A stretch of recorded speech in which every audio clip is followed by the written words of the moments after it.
요한복음 21장 15절에서 18절 말씀을 가지고 찾아오신 예수님 이와 같은 제목으로 함께 은혜를 나누고자 합니다. 따라 보겠습니다. 찾아오신 예수님. 이러한 예수님을 늘 날마다 우리는 만나고 계신 줄 믿습니다. 여러분들 삶의 자리 가운데 주님은 늘 찾아와 계시고 있으십니다. 아멘. 인간은 누구나 쓰러지고 넘어집니다. 나약한 존재입니다. 오늘 본문에 나오는 베드로는 예수님을 잘 따라다녔던 자였습니다. 그러나 제사장들과 군인들이 예수님을 잡을 때 베드로가 잡힐까봐, 자기도 죽임을 당할까봐 예수님을 3번이나 부인했던 부족하고 연약한 모습의 사람 베드로의 모습을 우리는 보게 됩니다. 원치 않은 일이었지만 환경에 눌려 예수님을 부인하고 죄책감에 마음이 무너진 상태, 베드로의 마음의 상태예요. 주님을 3번 부인할 때 생각해 보면 그때 왜 그랬을까? 물밀듯이 밀려오는 허탈감에 빠진 베드로의 모습을 우리는 생각해 보게 됩니다. 나약하고 연약한 모습이 바로 인간의 모습이요, 베드로의 모습뿐만 아니라 우리의 모습일 때가 많습니다. 부활후 주님은 40일 동안에 제자들에게 10번에 걸쳐서 나타나셨어요. 저번 주에 우리가 배웠던 인물은 무명의 제자들, 엠마오로 가는 제자들에게 예수님이 나타나셨는데 그 예수님의 그 행적을 통해서 우리가 알아보기를 원하는데요. 부족하고 연약한 자들에게 주님은 친히 찾아와 주셨다라는 거예요. 저 여러분들 모두 다 부족합니다. 여러분 그곳에 주님이 찾아와 주신다라는 거예요.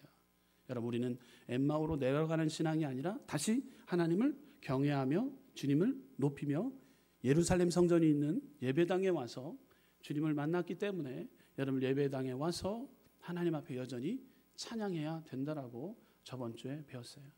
40일 동안의 행적을 통해 오늘 베드로를 만나주고 계시는 예수님의 모습을 우리는 보게 됩니다. 성경은 부활의 주님이 승천하시기까지 여인과 제자 그리고 믿는 형제들에게 모두 10번에 보이셨어요. 그리고 그렇다면 나타나 보이신 목적이 어디에 있을까요? 예수님이 왜 나타나셨을까요? 그것은 부활을 믿게 하셔서 십자가의 부활의 증인으로 삶을 살기를 원하는 마음으로, 더 나아가 세계 선교의 꿈을 꾸라고 부활하신 예수님이 그 제자들에게 나타나셨던 거예요. 오늘 본문에 나오는 그 죄책감에 빠져 있고 앞날에 대한 불안감을 호소하고 있는 제자들, 또 엠마오로 가는 무명의 두 제자에게 주님을 찾아오셨듯이 오늘 본문에 나오는 베드로는 허탈감에 빠져 손에 모든 일이 잡히지 않는 상태입니다. 베드로의 실수로 허탈감과 괴로움에 사로잡혀 있는 상태인 것이죠. 그때 왜 그랬을까? 왜 주님을 모른다고 했을까? 죄책감에 번민하고 있는 베드로에게 찾아오셨다라는 사실입니다. 성경에는 자기 실수로 쓰러지고 넘어지는 사람들이 성경에는 나와요. 성경에는 누가 대표적이냐면 노아가 자기의 실수로 인해서 쓰러졌습니다. 120년 동안 노아는 쓰러지지 않았어요. 구원받고 난 뒤에 방주를 예비하고 방주를 통해서 구원받고 난 뒤에 그만 포도주에 쓰러지고 넘어졌습니다. 아들 함을 저주하는 실수를 범하게 됩니다. 쓰러짐을 통해서 실수를 범합니다. 자기 자신의 실수를 통해서 쓰러지고 넘어졌던 노아를 보게 됩니다. 삼손은 또 어땠습니까? 나시린으로서 경건하게 살았습니다. 나시린은 구별된 삶을 살아가야 됩니다. 포도주를 마시지 말아야 됩니다. 그리고 또 삭도를 내지 말아야 됩니다. 그런데 데릴라 때문에 쓰러지고 넘어지고 나시린으로서 머리에 삭도를 내지 말아야 되는 머리를 잘리게 됩니다. 두 눈을 뽑히게 됩니다. 능력을 잃어가게 됩니다. 이 자기의 실수, 본인의 실수로 인해서 이렇게 넘어집니다. 여러분 다윗도 마찬가지였습니다. 골리앗과 싸워서 이겼고 사울이 시기하고 핍박해도 견디었습니다. 그러나 한순간에 밧세바를 간음함으로 쓰러지고 말았습니다. 한순간의 실수예요. 개인의 실수로 노아, 삼손, 다윗은 한순간에 허탈감과 죄책감에 사로잡히게 됩니다. 계속해서 자기의 실수로 쓰러진 그 성경의 인물들을 우린 보게 되었고요. 두 번째로 타인의 시기와 질투로 인해 쓰러지고 넘어지게 됩니다. 타인으로부터 넘어지고 쓰러지게 됩니다. 요셉은 형들의 시기와 질투로 말미암아 미디안 장사꾼에게 팔리고 보디발의 아내가 모함하여 감옥까지 들어가게 됩니다. 여러분, 이것은 타인의 시기와 질투로 인해서 넘어지게 되었던 거예요. 요셉이 대표적인 인물인 것이죠. 바울도 유대인들의 질투로 감옥까지 가게 됩니다. 이건 타인의 실수, 타인의 시기와 질투로 지금 쓰러지고 넘어지는 요셉과 바울을 보게 됩니다. 계속해서 타인의 실수로, 타인의 시기와 질투로 쓰러진 자도 있고, 세 번째로 환경에 의해서 쓰러지는 자도 있어요. 인간은 환경에 약합니다. 의지가 약합니다. 육신이 약합니다. 마치 상한 갈대 같습니다. 상한 갈대에 바람이 불면 쓰러지고 짐승이 지나가도 쓰러지는 연약한 갈대와 같은 우리의 마음인 것이죠. 우리도 재난에 쓰러지고 넘어지고, 전쟁이 지나가도 넘어집니다. 또 마음이 약해 온갖 마귀의 유혹에 넘어지기 일수인 거예요. 자, 넘어짐의 세 가지 이유는 자기 실수로, 그리고 타인에 의해서, 환경에 의해서 인간은 넘어진다라는 결론이 나옵니다. 이 시간 주님의 손길이 필요한 자 우리 안에 있지 않습니까? 이 안에 여러분들 주님의 손길이 절대적으로 필요한 자들이 있을 것입니다. 여러분, 이 시간 가운데 주님의 위로하심을 통해서 다시금 주님이 찾아오신 그 은혜를 찾고 주님의 손 꼭 붙잡고 나아가는 결단의 시간 되시기를 주님의 이름으로 축원합니다. 예수님을 만나야 됩니다. 예수님의 우리의 보호자가 되시고 안내자가 되시고, 예수님은 우리의 손을 붙잡아 주시는 분이시기 때문에 우리에게 찾아와 주시는 예수님이세요. 자, 그러므로 첫째, 베드로가 번민과 죄책감에 빠진 이유가 무엇일까? 우리 한번 생각해 봅시다. 왜 번민과 죄책감에 빠졌을까? 베드로가 깨어 기도하지 않았기 때문이에요. 여러분, 우리는 기도로 승부를 걸어야 되는데 깨어 있지 않았어요. 예수님이 겟세마네 동산에서 땀방울 핏방울 되도록 아버지여 이 잔을 내게서 지나가게 하옵소서, 그러나 나의 원대로 마옵시고 아버지의 원대로 하옵소서라고 간절하게 기도하고 있었어요. 그때 제자들 셋을 데리고 올라갔습니다. 근데 그 함께한 제자들 중에 베드로가 있었어요. 베드로가 함께 기도했으면 좋았을 텐데 계속해서 콜콜 잠을 잡니다. 그래서 예수님이 시험에 들지 않게 깨어 기도하라 그랬어요. 베드로가 시험에 든 것은 기도하지 않았기 때문이라는 결론이 나옵니다. 기도하지 않으면 시험에 듭니다. 베드로의 시험은 번민과 죄책감에 빠지게 됩니다. 기도하지 않으면 시험에 든다라는 사실입니다. 기도하지 않으면 두려움과 공포에 휩싸입니다. 기도하지 않으면 앞이 보이지 않습니다. 기도하지 않으면 마음이 편하지 않습니다. 기도하지 않으면 용기와 희망이 생기지 않습니다. 기도하지 않으면 믿음이 생기지 않습니다. 베드로가 기도하지 않아서 예수님을 멀찍이 떠나고 부인했다라는 사실이에요. 언제든지 교회에 오셔서 여러분 번민의 문제, 죄책감의 문제, 염려, 근심, 걱정, 회개할 문제를 주님께 아뢰고 구할 때 자유함이 임하고 치유와 회복의 역사가 우리 순복음은 성교회 이 재단과 이 성전 가운데 임하게 될 줄 믿습니다. 베드로는 기도하지 않았고 자만했기 때문에 신앙에 자만심이 있었어요. 우월주의에 빠져 있었습니다. 예수님은 자기가 잡히게 되면 제자들이 흩어지고 자신만 십자가에 못 박혔다가 부활하신 후에 제자들을 다시 모으실 의향으로 말씀하셨습니다. 그런데 베드로가 자만한 표현을 표현합니다. 요한복음 13장 36절 보게 되면 시몬 베드로가 이르되 주여 어디로 가시나이까? 예수께서 대답하시되 내가 가는 곳에 내가 지금 따라올 수 없으나 후에는 따라오리라. 예수님의 음성이었습니다. 여러분, 마가복음에서 마가의 표현을 빌리자면 베드로가 이렇게 이야기를 합니다. 마가복음 14장 31절 보게 되면 베드로가 힘있게 말하되 내가 주와 함께 죽을지언정 주를 부인하지 않겠나이다 하고 모든 제자도 이와 같이 말하니라. 예수님이 지금은 십자가를 지고 죽는 것에 제자들이 따라올 수 없고 부활한 다음에 다시 따를 것을 예언했지만 베드로는 이렇게 장담했다라는 거예요. 우월감을 가지고 표현했다라는 것이죠. 사복음서 마태복음 표현을 빌리자면 마태복음 26장 33절 보게 되면 베드로가 대답하여 이르되 모두 주를 버릴지라도 나는 결코 버리지 않겠나이다. 여러분들, 신앙의 장담으로 되는 것이 아닙니다. 과시로 되는 것이 아닙니다. 예수님이 은혜를 주셔야지 우리가 예수님을 따를 수 있게 되는 것이죠. 베드로는 이렇게 장담 어린 자기 과시를 드러내기 시작했어요. 그렇기 때문에 우리는 이 자기 교만, 자기 과시 빠지지 않기 위해서 내 자신을 복종하여 쳐서 시험에 들지 않도록 우리는 겸손된 마음으로 변화되어지기 위해서 우리는 그렇기 때문에 기도하는 것이에요. 할렐루야.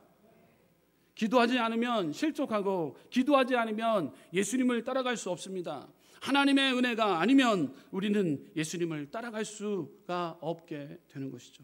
인간적인 의지로는 쓰러지고 넘어집니다. 하나님의 성령이 우리를 붙들어 주셔야지만이 그 일을 가능하게 되는 것입니다.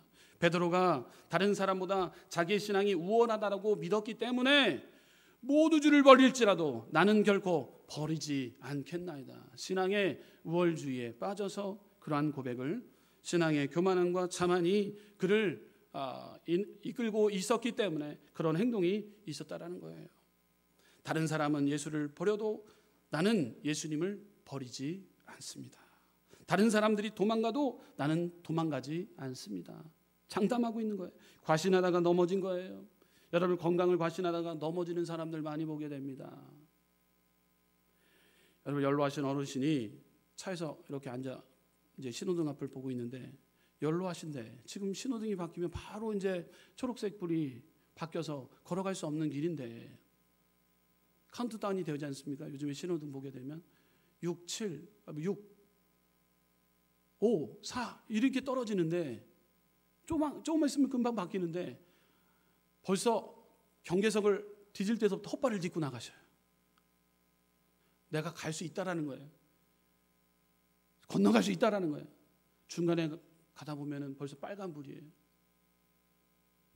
이제 연로하시면은 좀 천천히 신호등도 건너야 되겠다는 마음을 가져야 되는데 나는 갈 수 있다라는 그 생각 때문에 가기 전에 벌써 넘어지는 것을 봐요. 가기 전에 헛발을 뒤져요. 먼저 생각이 앞서가요.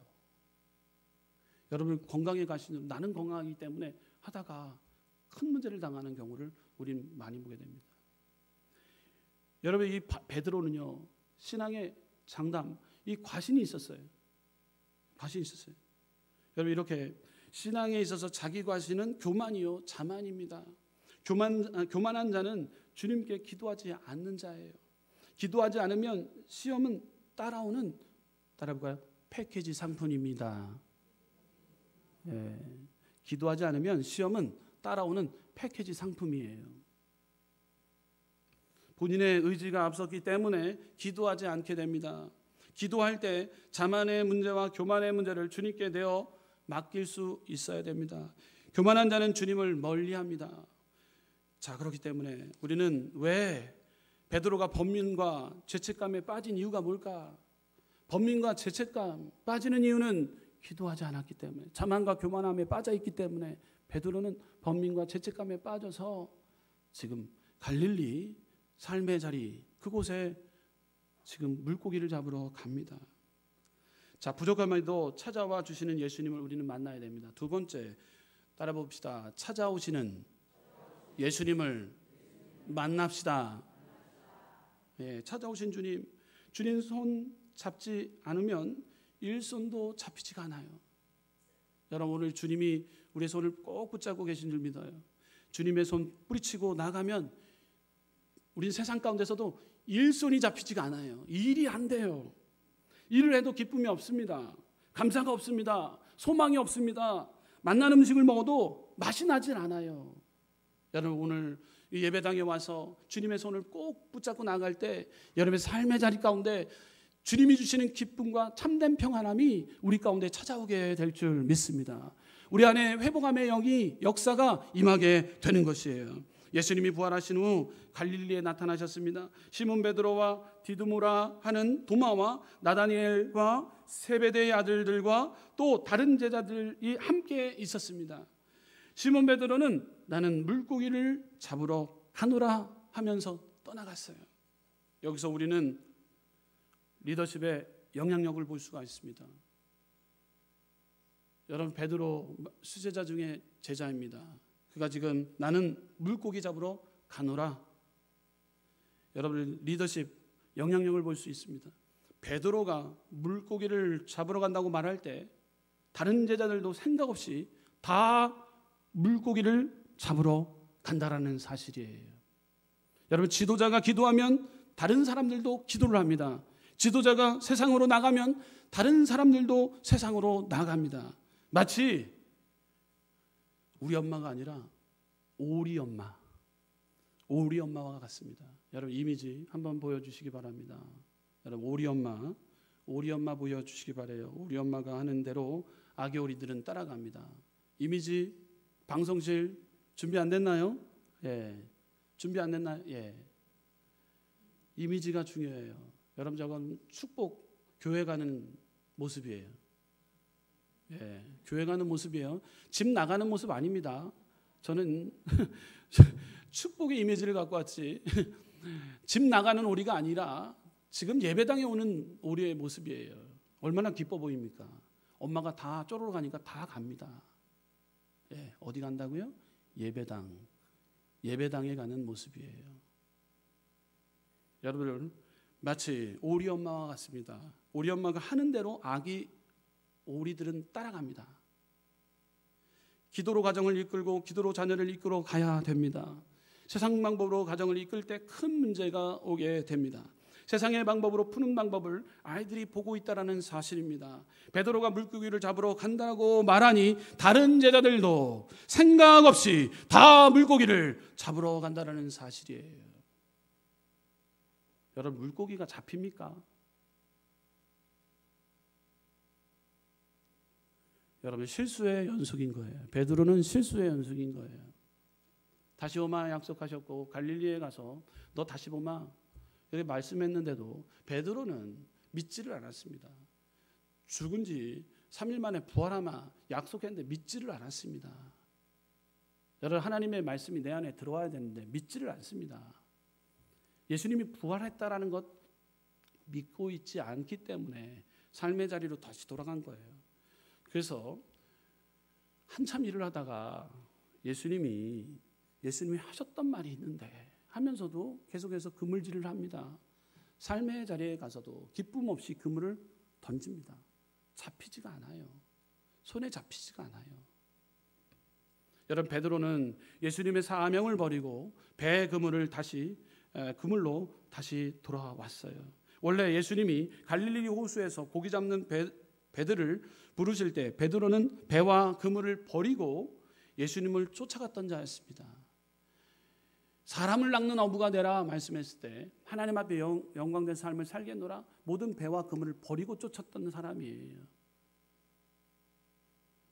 이제 사명을 내려놓고 지금 삶의 자리 와서 그물을 밤새도록 내리지만 아무것도 잡지를 못한 상태가 되었습니다. 인간의 방법, 인간의 능력 다 동원해봤지만 안 되는 건 안 되는 거예요. 하나님의 방법을 찾아야 되는데 왜 자꾸 하나님의 방법을 뒤로 한 채 세상의 방법을 찾으려냐 하니까 너무도 번민 가운데 힘듦이 계속해서 연속적으로 따라오게 되는 거예요. 요한복음 15장 5절 말씀, 요한복음 15장 5절 말씀 우리 함께 읽어보도록 하겠습니다. 시작. 나는 포도나무요 너희는 가지라. 그가 내 안에 내가 그 안에 거하면 사람이 열매를 많이 맺나니 나를 떠나서는 너희가 아무것도 할 수 없음이라. 아멘. 여러분들, 나를 떠나서 주님을 떠나서는 아무것도 할 수 없대요. 여러분, 우리는 주님께 붙어만 있으면 돼요. 여러분들 주님 앞에 붙어만 있는 거 괴롭습니까? 주님께 우리는 붙어만 있으면요 열매를 맺을 수 있다라고 가르쳐 주셨단 말이에요. 그리스도를 떠나서는 아무것도 할 수 없다. 사명을 버리고 떠나 삶의 자리에 앉아서 뭘 하려 할 때 기쁨이 없다라는 사실이에요. 참된 만족과 기쁨, 참된 기쁨, 참된 누림은 전혀 없다라는 거예요. 베드로가 예수님을 떠나 밤새 고기를 잡았지만 잡지 못했습니다. 우리가 예수님을 떠나서는 전도도 할 수 없습니다. 우리가 예수님을 떠나서는 기도응답도 잘 되지 않습니다. 우리가 예수님을 떠나서는 하나님의 능력도 체험할 수 없다는 사실입니다. 베드로는 예수님을 떠나 밤새 수고하고 고생만 직살나게 했어요. 이 사건은 인간적인 노력으로 주님을 따를 수 없고 하나님의 원하지 않는 곳에 역사가 있을 수 없음을 우리는 꼭 교훈하고 있는 메시지를 오늘 꼭 기억해야 됩니다. 할렐루야. 여러분, 우리의 생각이 예수님 안에 있어야 되고, 우리의 믿음이 예수님 안에 있어야 되고, 우리 말이 예수님 안에 있어야 되고, 우리의 꿈이 예수님 안에 있어야 됩니다. 예수님께서 손을 내밀어 잡아주실 때 우리는 뿌리치지 말아야 됩니다. 삶의 자리에 찾아오신 예수님을 외면하지 말아야 됩니다. 우리는 예수님이 우리 가운데 찾아와 주셨기에 그분을 만나면 되는 거예요. 그분께 붙어만 있기만 하면 되는 거예요. 그분의 삶을 따라가기만 하면 되는 거예요. 여러분, 그 길은 쉽지 않습니다. 여러분들 좌절과 낙심의 상황이 올 때가 있습니다. 그러나 낙심과 절망의 자리, 그 갈릴리 호수 가운데 주님이 찾아와 주셨다는 거예요.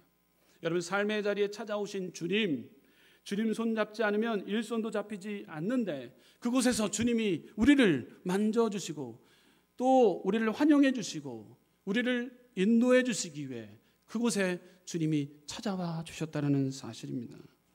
날이 새어갈 때 예수님이 바닷가에서 제자들을 부르십니다. 너희가 물고기를 많이 잡았느냐? 꿈인지 생신인지 아직도 모르겠어요. 베드로가 예수님 쫓아다녔지만 3일 전에 있었던 일까지도 생각하며 번민 가운데 죄책감에 빠져 있는데 예수님이 불렀어요. 너희가 물고기를 많이 잡았느냐? 이게 꿈인가 생신가? 제자들이 물고기가 없습니다 라고 대답을 합니다. 이거 우리가 잘못 들은 거 아니야? 환상 가운데가 살아가는 거 아니야? 예수님이 우리 가운데 오셨단 말이야. 지금 우리 가운데 지금 음성이 들렸단 말이야. 예수님. 여러분들, 이때까지도 그들은 서 계신 분이 예수님인 줄 몰랐어요. 그때 예수님이 오른편에 그물을 던지라고 말씀합니다. 밤새도록 그물을 내려봤지만 한 마리도 못 잡고 있는 상태에 너희가 물고기를 많이 잡았느냐? 꿈이야 생시야? 꼬집어 보기도 합니다. 더 뚜렷하게 들립니다. 오른쪽에 그물을 던져보라. 베드로가 예수님의 음성인 줄 뚜렷하게 듣고 오른쪽에다 그물을 던집니다. 그때 수많은 물고기가 잡힙니다. 그때 예수님이 오른편에 그물을 던지라고 말씀때 그럴 때 많은 물고기를 잡았습니다. 그래서 제자들이 주님인지 깨닫고 주님이시다 선포하기 시작합니다. 외치기 시작합니다. 기적을 체험하는 거예요. 제자들이 바다로 뛰어들어 예수님을 바라봤습니다. 그러자 예수님이 떡을 나눠주시고 작은 생덩도 나눠주셨어요. 여러분, 이미지 방송실 오늘 사인이 잘 맞아야 되는데 사인이 잘 맞아야 되는데 이미지 제가 말하기 전에 나와야 되는데 네. 예수님 호숫가에서 불을 피워놓고 고기를 굽고 떡을 굽고 지금 베드로를 맞이하는 거예요. 여러분들, 예수님이 개입하시자 저들은 물고기를 가득 잡았어요. 153마리를 잡았어요. 주님이 우리 인생에 개입하셔야지만이 주님이 개입할 때 축복이요 진정한 기쁨이요 참된 평안함이 우리의 삶의 일터 가운데 가정 가운데서도 여러분 삶의 범사 가운데도 임하게 될 줄 믿습니다. 예수님은 요한의 아들 시몬이라고 옛 이름을 불렀어요. 왜 옛 이름을 불렀을까? 여러분, 베드로 무슨 의미가 있을까요? 베드로는 반석이라는 뜻이에요. 반석. 근데 시몬은 조약돌, 연약한 돌, 깨질 수 있는 돌, 나약한 돌이라는 의미가 있어요. 여러분, 시몬 베드로의 옛 이름 베드로로 예수님이 지어준 이름이었어요. 요한복음 1장 40절에서 42절 말씀 우리 보게 되면 요한복음 1장 40절에서 42절 말씀 함께 읽어보도록 하겠습니다. 시작.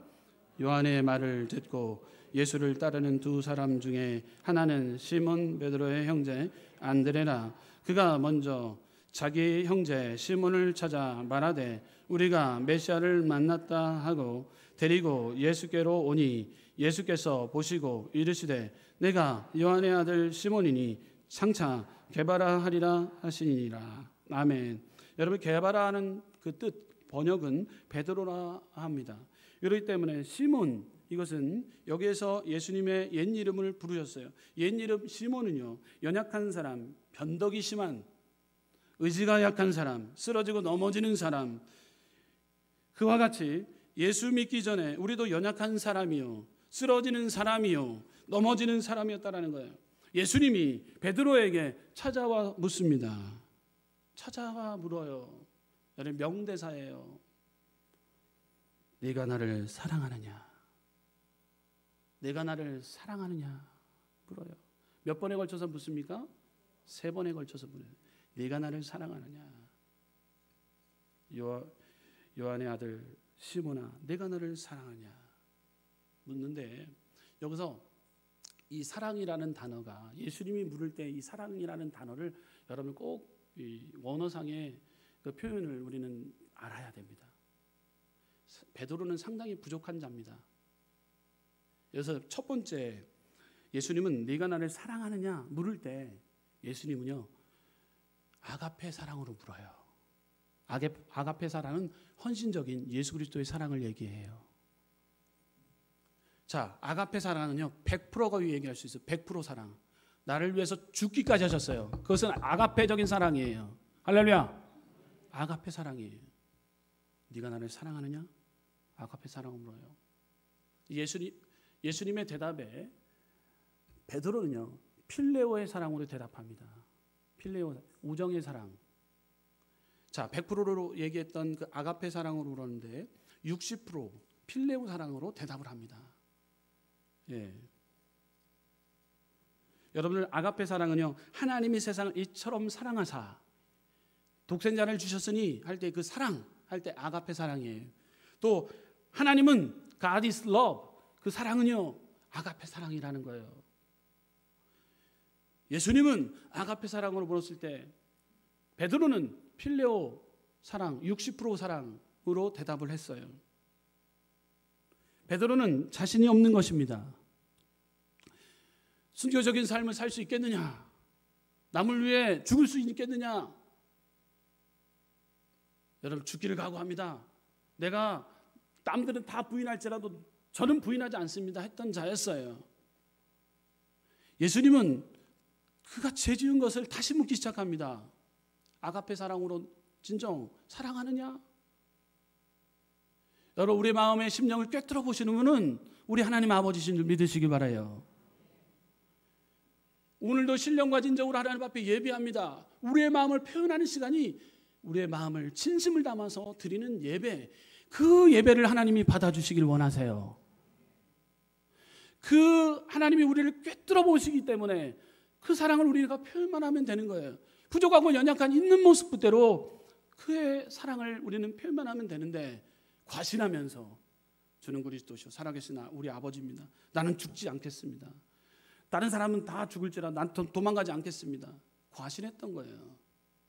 믿음의 우월주의, 교만에 빠졌던 거예요. 그러니까 이 3번의 부인을 통해서 예수님은 다시 한번 그 3번의 그 죄를 지적하면서도 그 3번의 죄를 회개하게끔 우리 찾아오신 예수님을 오늘 만나야 됩니다. 할렐루야. 우리가 진심을 다해 하나님을 사랑합니다. 여러분, 그것 진짜로 우리는 하나님을 사랑합니다 고백해야 된다는 거예요. 그것이 바로 예배를 통해서 주님을 만나는 거예요. 형식과 외식이 아니라 진정한 하나님 앞에 마음을 표현하는 시간이 바로 예배의 시간이라는 거예요. 이것을 놓쳐서는 안 되는 거예요. 과식과 형식에 치우쳐서 우리가 주님 사랑합니다. 난 사랑합니다. 사랑하는데 그 사랑을 아가페 사랑으로 물었을 때 필레오 사랑으로 대답하는 것을 예수님은 알고 있었던 거예요. 알고 있었던 거예요. 그래서 계속해서 이번에도 또 두 번째 물어봅니다. 내가 나를 사랑하느냐? 그때도 아가페로 물어봅니다. 여전히 필레오로 대답하고 있어요.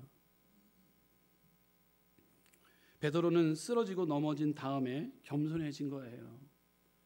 왜요? 우리의 마음을 꿰뚫어 보고 계시는 예수님을 알고 있기 때문에 그런 거예요. 할렐루야. 교만함으로 내가 하나님 사랑합니다, 아가페적인 사랑으로 표현합니다. 아니에요. 하나님은 여러분들의 마음을 다 알고 계세요. 다 알고 계세요.